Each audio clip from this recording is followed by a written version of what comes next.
Howdy y'all, welcome to Nerd Studio. We're up in the gun room today to talk about one of the most dangerous things you can have happen at the range. The squib load. Stay tuned.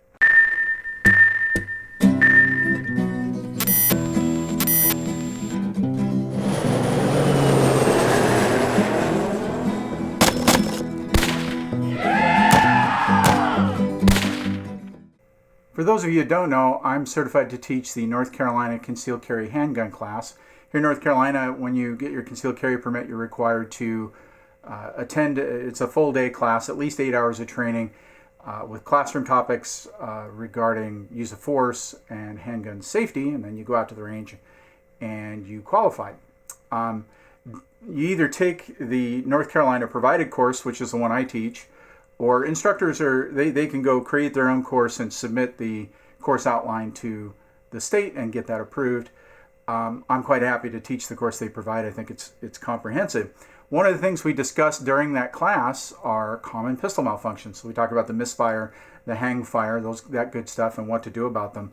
But the most dangerous one, and that's how I put it to my students, if you're out at the range, the most dangerous one you can have is the squib load. And I had one today. And I normally say in this class, I've never had one. Well, I can't say that anymore. So take a look down the barrel here. I think I've got some pictures and some video that show this really well. If you're not familiar with what a squib load is, essentially you've got no powder or damp powder, or you don't get full ignition of the powder. I think it's potential that you could be hitting just a primer with no powder in the case, and your projectile comes out of the case and lodges in the barrel. And so the danger is you do, worse would be it actually ejects the casing. That did not happen to me. The casing, it didn't have enough power to make the slide do anything. It didn't even move. But it would be really bad if it actually ejected the casing.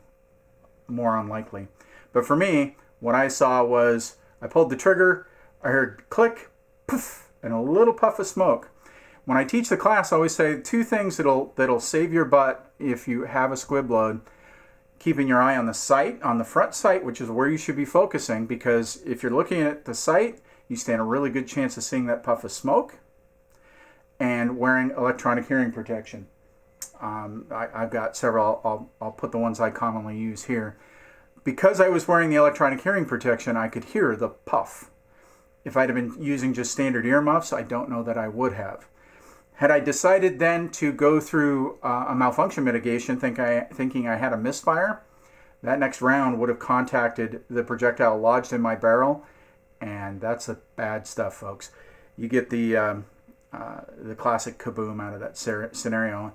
At the very least, you're going to lose your gun, most of your gun. You'll probably destroy the barrel. I've seen plenty of these with the Glock 19s, which is what I was using today, and they blow the gun up pretty hard. Next level of that is sort of damaging your hand, which would be very unpleasant. I've seen some very bad injuries from squib load malfunctions on Facebook and on YouTube.